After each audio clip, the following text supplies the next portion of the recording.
Olá, eu sou Darcy Bizan e você está no Tu Porém Podcast. O podcast literário dos Adventistas do 15.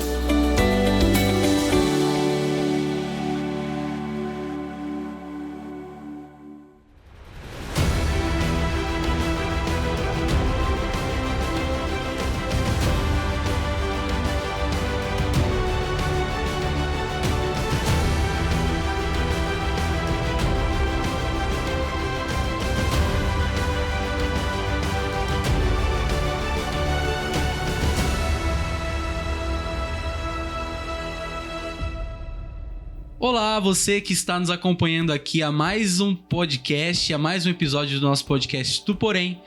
Nós temos a honra aqui de iniciar, de falar mais uma vez aqui, encerrar na verdade, os nossos capítulos do livro Mil Cairão ao Teu Lado. E muito obrigado a você que tem nos acompanhado até aqui, é um privilégio, tá? Eu tenho que falar para os irmãos também, se vocês puderem nos acompanhar nas nossas redes sociais, eu vou falar aqui no comecinho. Lembrem, tá? No podcast também tem um Instagram, é @tuporém.podcast. Vá lá, dá uma fuçada lá no Instagram, quem sabe você acha alguma coisa que você goste. E também vai falar lá no nosso Instagram, a gente está sempre anunciando de quando vai sair o próximo podcast. E eu não tô sozinho aqui nesse podcast aqui não. Eu tô aqui com o meu amigo, o Samuel. E aí, Samuel, como é que você tá? Oi, Lucas. Olá, irmãos. Tudo bem? Eu também não estou aqui sozinho. Estou aqui com o Vini. E aí, Vini, tudo bem? Fala, Samuel. Fala, minha gente. Tudo bem? Bom, a gente é sempre um prazer poder compartilhar da palavra e poder falar sobre esse livro maravilhoso chamado Mil Cairão ao Teu Lado. Isso aqui com esse host maravilhoso, nosso diretor jovem aqui da Igreja da Parada 15 de novembro, o Lucas, nosso host. Deus te abençoe e te use hoje. Amém! E vamos começar mais um capítulo aqui, encerrando, na verdade, os capítulos do livro Mil Cairão ao Teu Lado. Acompanha com a gente aí na íntegra. É isso aí.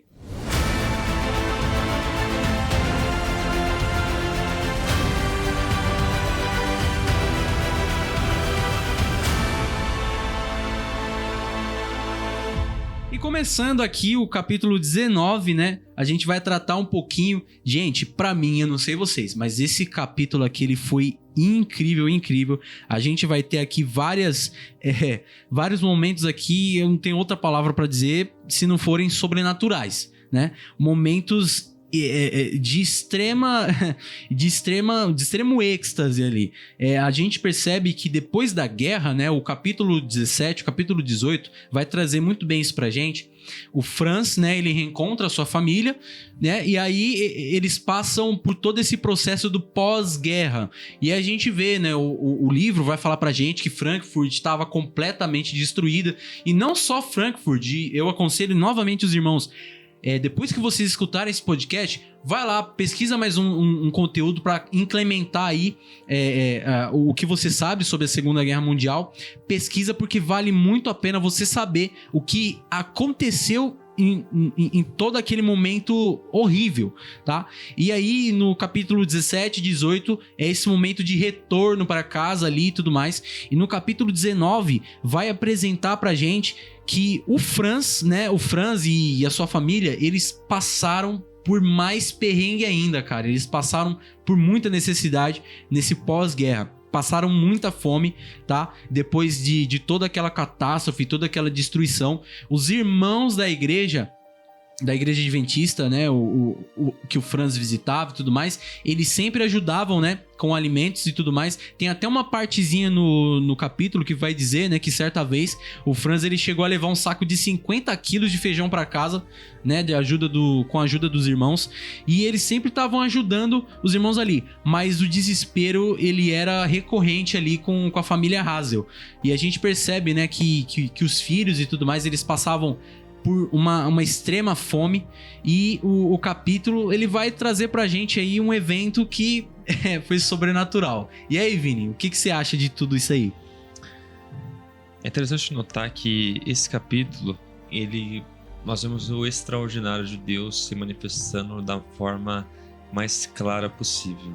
Dentro de todos os capítulos de Mil Cairão ao Teu Lado, a gente tem sempre alguns retratos que você fala, caramba, isso aqui nossa, a voz de Deus tá muito forte. Mas esse capítulo, principalmente o 19, ele me pegou bastante, porque aqui nós temos uma necessidade muito latente. Então, aqui a gente está falando sobre fome. E a fome, ela é sempre um tema muito, muito forte. E aqui, imagina, depois daquele êxtase que foi o término da guerra, alemães e americanos se abraçando, a família se encontrando, só que a vida começa a voltar ao normal, mas não é um normal antes da guerra, mas é o novo normal, como a gente chamava depois da pandemia. E o novo normal é justamente a fome, é justamente a falta de alimentos, é de você precisar de outras pessoas. E o capítulo 19, ele começa e ele aborda já os filhos clamando pra mãe: mãe, eu preciso comer, eu quero ter uma refeição decente, eu quero ter uma refeição de fato que seja boa, que a gente saia satisfeito dessa refeição. E essa necessidade alimentar que a família Hazel estava sofrendo, ela cresce e cresce, e Deus começa então a se mostrar nesse capítulo. Ele se mostra quando o pacote chega, e o pacote chamado gift. O que significa gift, Samuel? Bom, segundo o que eu li no livro, era veneno, isso em alemão. E a mãe das crianças, ela fica preocupada, né? Fica assustada, com medo. Quem enviou isso? Como é que eu vou... O que eu vou fazer com isso? Ela abre e vê um monte de alimento e tem o momento de emoção, né? Com os filhos, com Deus, até faz uma oração, se eu não me engano, de agradecimento. E é um momento que eu lembro até quando a gente faz a arrecadação de alimento na igreja. A gente faz a arrecadação de alimento, entrega o alimento e fica naquilo, né? Fica só naquilo. Mas nesse caso foi diferente, foi enviado por alguém que ela não conhecia de onde que era. É interessante que essa parte, e o Samuel ilustrou bem, é quando a família Reis, ela passa a receber. Às vezes a gente sempre fala sobre dar na igreja. E aquela família dava muito. Dava tempo, se dedicava. Tinha um pastor ali que ia visitar os membros nos lugares mais inóspitos possíveis ali de Frankfurt, de uma cidade destruída. É uma família que dava muito, que entregava muito, que se dedicava muito. E aqui nós temos uma lição sobre receber, porque eles estavam com fome, eles receberam um alimento inesperado, absolutamente inesperado, algo de fato que só Deus poderia conceder para eles. E a reação que a família traz, e como o Samuel bem ilustrou, é uma reação de devoção, é uma reação de agradecimento. Então, às vezes a gente está muito preocupado em pregar sobre dar, dar, mas quando a gente não sabe receber, aí que nós passamos a pecar. Porque se a gente não sabe receber as dádivas de Deus, se a gente não sabe receber os presentes de Deus, o gift de Deus, é aí que a gente se esquece do verdadeiro evangelho. Então, essa parte deles recebendo e recebendo com ação de graças, recebendo como algo de fato impactante, a sequência do capítulo fica ainda mais emocionante, porque tem mais gifts que chegam, né, Lucas? Cara, nessa parte, né, todo o ato ali até acontecer realmente esse recebimento do gift parcel, né? Você entende, né, que eles estavam passando por uma fome terrível.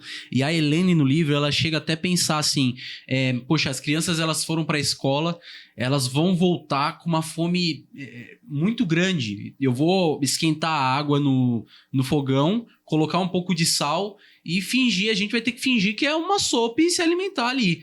E aí é quando ela recebe a visita dos Correios, cara. E literalmente chega um entregador ali do Correio, fala assim, ó, você tem um pacote dos Estados Unidos para você receber. Eu falo, não, tá errado esse endereço, porque a gente não conhece ninguém dos Estados Unidos. Não, mas tá certo. Aí o carteiro ainda, ele confirma, esse endereço aqui mesmo? Falo, realmente é aqui. E aí ela assina ali e tudo mais, pega o papel, como o Samuel ele muito bem falou, em gift em alemão, é veneno. Então ela achou que era veneno. Poxa, quem tá querendo acabar com a gente agora, né? Foi o que a Helene pensou. A gente já tá lascado e querem matar a gente. Querem dar veneno ainda pra gente, pô. E aí a Helene, ela pega ali o papel, o carteiro, né? As crianças falam, não, mas peraí. Não é veneno. Eles abrem e vê um monte de comida, cara. Você percebe que quando eles estavam literalmente numa situação desesperada que somente um milagre poderia ajudá-los ali. Ah, mas por que milagre? Poxa, os irmãos da igreja moravam extremamente longe.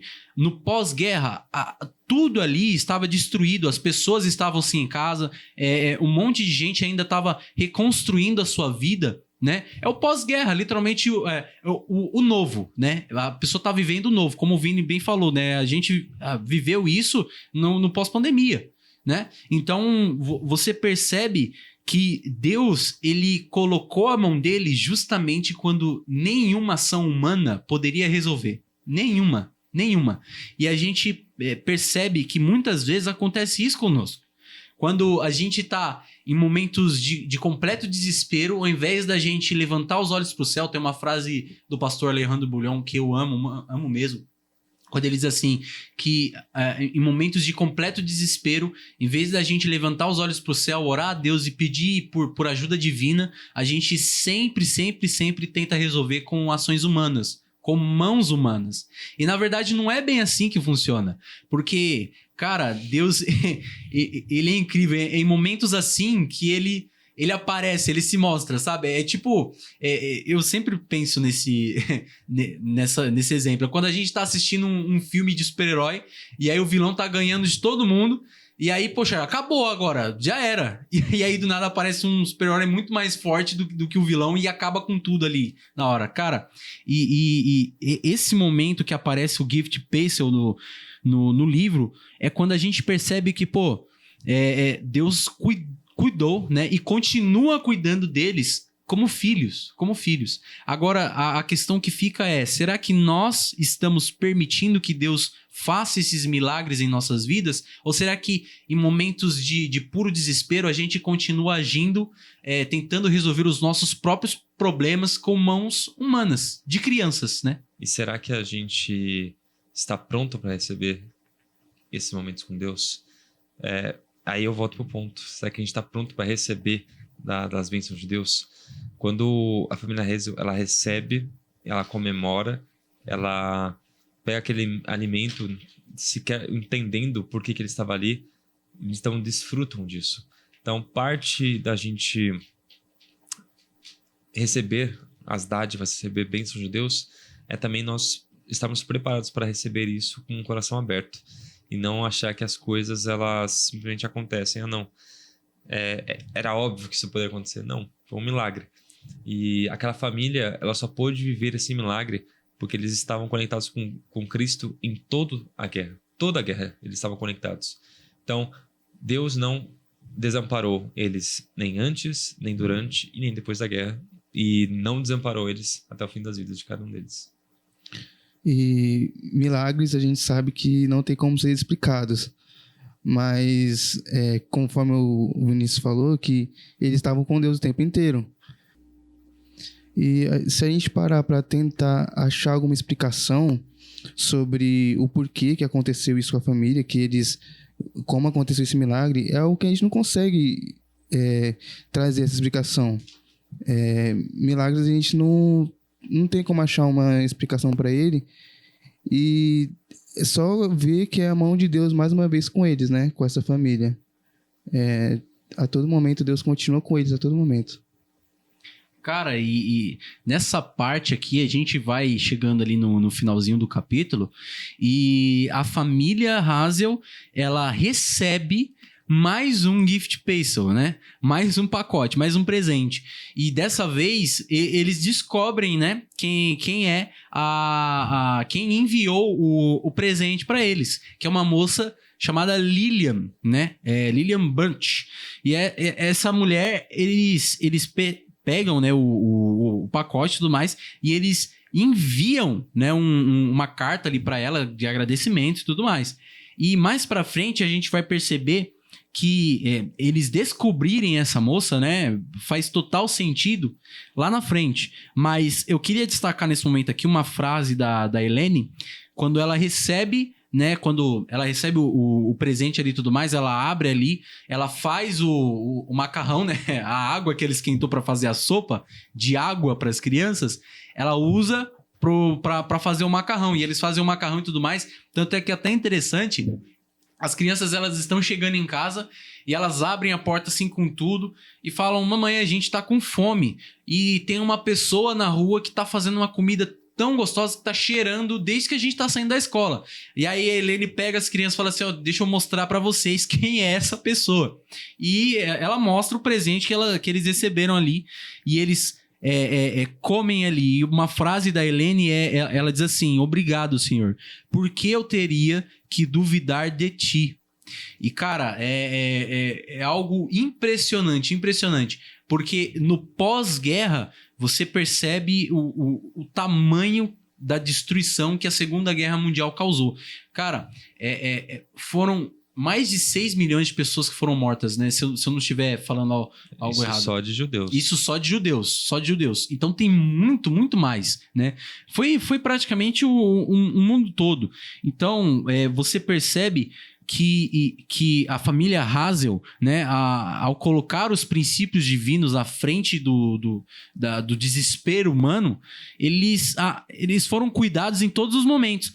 E nessa parte assim de que eles estão recebendo, né, as dádivas divinas ali, os presentes e tudo mais, a gente percebe que eles continuam agradecendo, continuam louvando a Deus.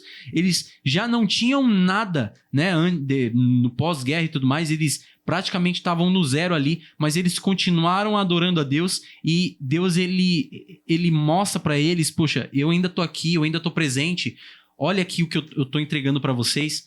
E aí, mais na frente, a gente percebe, né, o livro vai contar pra gente, né, que muitos anos depois, né, a Suzy, ela emigrou, né, pro um colégio, né, chamado Pacific Union College dos Estados Unidos. E a Suzy foi até ali, né, e ela perguntou sobre os pacotes com os mantimentos, né? Ela falou com o pastor e tudo mais lá nos Estados Unidos. E aí ela perguntou para as pessoas, poxa, vocês... Eu sei que passou muito tempo e tudo mais, mas vocês mandaram algum pacote de presentes e tudo mais, algum pacote de alimentos para minha família e tudo mais? Ela mostrou os endereços e tudo ali. E aí as pessoas falam, não, a gente não conhece ninguém. E aí ela recebe a ligação da Lilian, a pessoa que mandou o segundo pacote lá, a Lilian Bunch. Ela recebe a ligação e a Lilian explica para ela que, na verdade, não foi ela que enviou aquele primeiro pacote do Correios. E aí o livro dá esse silêncio assim, poxa, então peraí, se não foi a Lilian que enviou, eles não conheciam ninguém dos Estados Unidos, então quem foi que enviou o pacote afinal? Entende? Então a gente fica, cara, ação divina. Não dá pra pensar em outra coisa, foi Deus. Entende? E mais, depois a gente até lembra, pô, perguntaram pro cara do Correios, é realmente aqui? O cara falou, não, é aqui mesmo. E aí o capítulo ele vai continuar mostrando, né, que a Suzy ali nos Estados Unidos, né, começou o novo dela e tudo mais, né, e a família Hazel tá se reestruturando, né? Tá voltando a ter tudo aquilo que eles tinham na guerra. E o capítulo 20, né? Ele, que é o final, né? Com o título Resultados, mostra justamente o julgamento ali dos nazistas que fizeram umas atrocidades terríveis ali durante a guerra, né? E aí o Franz, ele em determinado momento ali do capítulo, ele tá indo atrás de uma escola, né? De um curso ali pro Kurt, né? Curso não, perdão, na verdade, ele tá indo atrás de um emprego pro Kurt. E aí ele acaba indo de encontro com o tenente Gutschalk, que é aquele tenente que tava perseguindo ele durante a guerra inteira, que falou que ia acabar com a vida dele e tudo mais. E justamente no dia do julgamento desse tenente. E eu queria passar aqui para os meus amigos sobre o que eles acharam desse capítulo 20 aí. É interessante notar que ao longo de todo o livro nós vemos um relato muito forte de uma pessoa que seguiu os mandamentos de Deus, que foi fiel a Deus, que era um pregador da palavra, que era, assim, um cristão modelo e que ainda assim sofria. E essa parte, quando fala desse julgamento, ela é muito forte porque ela revela a piedade de Franz. Franz não tinha nenhum motivo humano para ser de alguma forma justo com aquele tenente. Ele não tinha por que ser piedoso, ele podia simplesmente dizer, olha, esse cara aqui, eu vi ele fazendo isso, condenem ele. Mas a reação de Franz foi diferente. Franz ainda dizendo que, olha, você foi uma pessoa, não foi boa comigo, você não fez nada de bom para mim, você quis o meu mal, porém eu digo que você deve falar a verdade. Você deve dizer aquilo que você fez de mal, porque eu não vou dizer. Eu não vou declarar coisas más sobre você. Ainda que aquele tenente merecesse um relato contra ele, para que ele fosse condenado, para que ele sofresse por aquilo que ele fez, Franz teve uma reação diferente. E essa reação diferente nos revela que nós, como cristãos, nós não fomos chamados para ser como os seres humanos ímpios, como aqueles que não seguem a Deus, mas somos diferentes. Somos pessoas que, de fato, buscam a verdade e que, fundamentalmente, são pessoas piedosas. E Franz, ele, no capítulo 20, ele traz assim uns ápices do livro da piedade dele enquanto cristão. E serve de inspiração pra gente, pra pensar, caramba, será que eu tenho sido uma pessoa piedosa ou não? Será que eu tenho, de fato, seguido aquilo que Cristo faria? O dar a outra face? Franz aqui mostra pra gente de forma muito clara que dar a outra face pode custar tudo e pode ser uma decisão muito radical, mas ele tomou essa decisão e, pelo menos para mim, foi uma inspiração de como que a gente vive uma vida cristã mais coerente e mais piedosa. Ele mostra pra gente que temos que fazer diferença, né? Que a gente tem que ser fora do caminho que para muitos pode ser normal, o comum, e a gente fazer a nossa diferença, né? Durante o capítulo 20, né, quando o Franz ele encontra de novo esse tenente, o tenente Gottschalk, o dia do julgamento dele, e o juiz vai só falando pro tenente tudo aquilo que ele fez durante a guerra. Vai falando sobre a sinagoga que ele queimou, vai falando sobre as atrocidades que ele fez, e o Franz, ele sentado lá no fundinho, lá, ninguém percebe que o Franz tá lá, e ele só de cabeça baixa, só ouvindo o que o juiz tá falando pro tenente. E o tenente, quando ele ouve as acusações do juiz, ele fica sempre dizendo, eu não conheço nada disso que você tá falando, eu não sei de nada disso. Nunca nem vi. Então, nunca nem vi. E aí, o Franz fica só pensando, poxa, cara, eu lembro de todas as vezes que esse cara se gabava das pessoas que ele matou, dos judeus que ele perseguiu, da sinagoga que ele queimou. Esse cara chegava aqui, falava tudo que ele fez, ele fazia isso, fazia aquilo, contava pra gente na maior risada. Exato! Tá dizendo que não sabe então, nada. E ele tirando dele da reta, né? Então, e o Franz, ele ficou observando tudo aquilo lá e só balançando a cabeça assim, e a gente ficou... Cara, que cara mais hipócrita, Então você percebe um lado, dois lados, né, de uma moeda. O Franz, que mesmo durante momentos terríveis durante a guerra, o cara se manteve íntegro do começo ao fim, se manteve fiel a Deus do começo ao fim, e o tenente Gottschalk, que se manteve um completo canalha do começo ao fim da guerra, né? E aí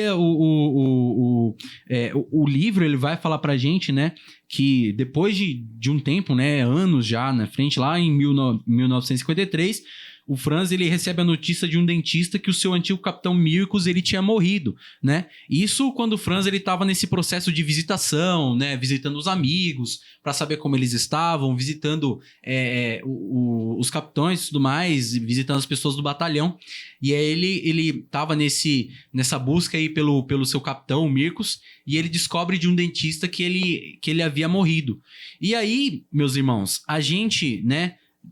Chega num momento que eu acho incrível nesse capítulo, que é quando basicamente no finalzinho, né? Quando o Franz, né, ele vai vendo ali tudo que o Kurt ele acabou passando no ginásio e tudo mais, e aí ele fica nessa decisão de ou ele envia o Jared para ir pro colégio, ou, né, ele não envia. Só que o problema de se ele enviasse é que ela teria que passar por muitos problemas, como o Kurt passou, por causa do sábado, né? E os professores, eles perseguiam muito o Kurt, né? Tinha um professor, inclusive, que passava sempre as provas durante os sábados, justamente para o Kurt não ter outra opção a não ser fazer as provas no sábado, né? E o Kurt teve até que voltar e tudo mais. E aí a gente fica nesse momento, né? Do Franz. E aí, a gente envia o Jared ou não envia? E aí a própria Jared, ela toma a decisão, fala assim, não, eu não vou abrir mão do sábado, mesmo que isso me prejudique mais na frente, eu não vou abrir mão desse princípio e eu vou só cursar o básico aqui e vou aprender algum ofício e tudo mais. E aí eles terminam e oram ali, faz uma oração que eu achei emocionante demais, e terminam cantando um hino que pra mim foi o hino desse livro todo, né? Que é Castelo Forte. Cara, muito, muito incrível. Eu vou deixar aqui pros meus amigos, pra eles darem as últimas impressões deles, mas esse capítulo aqui, meus irmãos, foi extremamente incrível pra mim. Olha, eu gostaria de falar não só do capítulo, mas falar sobre o que eu já li do livro, que a todo momento é uma lição de fé, de comunhão com Deus, a todo momento do livro. E eu recomendo muito essa leitura. Essa última parte que o Lucas falou, ela é um ensinamento perfeito, porque ela tem todos os elementos e características dessa família cristã que nós vimos ao longo de todo o livro. Então, primeiro, os elementos, né? A perseguição. Segundo elemento, a escolha pela fé e não por aquilo que era meramente humano, por aquilo que parecia mais lógico. E terceiro ponto, a adoração. Então, uma família que era perseguida porque seguia a lei de Deus e que fazia escolhas por conta daquilo que iria de fato servir a Deus, que iria adorar a Deus. E por conta dessas decisões, eles então adoravam, independente das circunstâncias. E esse abandono da escola para que fosse aprendido um ofício, a fim de que não se quebrasse o sábado, revela a parte do caráter daquela família. Uma família que estava de fato comprometida com o evangelho. E que todo o livro, essa é uma leitura espetacular, porque nós temos um relato forte, um relato de guerra, e um relato de adversidades ímpares assim, na história da humanidade. Mas esse relato forte, ele vem acompanhado de um relato ainda mais forte, que está além da guerra, além das dificuldades, mas é do relato de uma escolha, de uma sequência de escolhas, não de outra família, mas a família como um todo, do núcleo familiar. Uma escolha de servir a Deus acima de qualquer coisa. 1000 cairão ao teu lado, 10.000 à tua direita, e não será atingido, porque o Senhor, Ele é com essa família, Ele é com a gente, e Ele é com todo aquele que aceitar que este Deus, Ele é poderoso, e que Ele é absolutamente bondoso, e que nada que venha nos acontecer, que nada venha a nos atingir, nada será capaz de abalar aquele que escolhe servir fielmente este que é o Deus Criador dos céus e da terra e o Senhor do sábado. Amém. os irmãos, eles podem até estar se perguntando, pô, acabou o livro, mas o que aconteceu com o Franz, o que aconteceu com a Helene e tudo mais? E numa partezinha do epílogo, vai mostrar pra gente, eu indico os irmãos a lerem essa partezinha aqui do epílogo, vai mostrar que o Franz, eles viveram muito, tá? Eles viveram bastante. O Franz, ele viveu até os 92 anos de idade, tá? Ele chegou a ser secretário, né, de publicações da divisão centro-europeia e ele continuou trabalhando como pastor, né? Ele continuou a visitar os membros da igreja e tudo mais. Ele viveu uma vida muito boa. A Helene, ela acabou, né, contraindo uma doença ali e tudo mais, e ela sofria muita dor, e ela faleceu aos 82 anos de idade. E foi depois, né, nos seus últimos 20 anos de vida, que ela aceitou a doença e tudo mais, e ela foi ungida, né, segundo o mandado de Tiago 5, e aí ela realmente descansou no Senhor. Só que antes de morrer, ela escreveu mais de 2.000 poemas. O Kurt, né, como eu precisava falar para os irmãos, né, o Kurt, depois que ele fez aquele treinamento de horticultura e tudo mais, ele foi, né, para o seminário Marin Oerring, né? E aí ele começou a cursar, né, na Newbold College, né? A Lottie também, né? Ela se casou com um militar americano e ela migrou para os Estados Unidos. A Gerd, ela terminou seu aprendizado como eletricista, tá? Então, eletricista, olha só, cara. E a Suzy, ela terminou, né, de estudar ali, ela continua estudando na Newbold College, na mesma universidade que o Kurt, tá? E aí ela recebeu um chamado para ser professor. Cara, foi um livro que para mim foi extremamente incrível. A leitura desse livro para mim é muito boa. Eu super indico os irmãos. E também indico, depois que você terminar de assistir esse episódio, vai lá no YouTube, pesquisa artigos e tudo mais sobre o que aconteceu na Segunda Guerra Mundial. Você vai perceber que as atrocidades, né, que a gente passou muito por cima aqui, né, nos capítulos do podcast, foi muito por cima, mas você vai perceber que foi o agir de Deus na vida dessas pessoas, foi o agir de Deus, não tem outra explicação. E pra mim a palavra que vem na minha mente é milagre, cara. Foi um milagre atrás do outro que Deus ali fez na família na família Hazel. E que você possa também, né? Assim como nós fomos abençoados com essa leitura, que você ao ler esse livro e tudo mais, a história da família Hazel, que você possa ser abençoado também.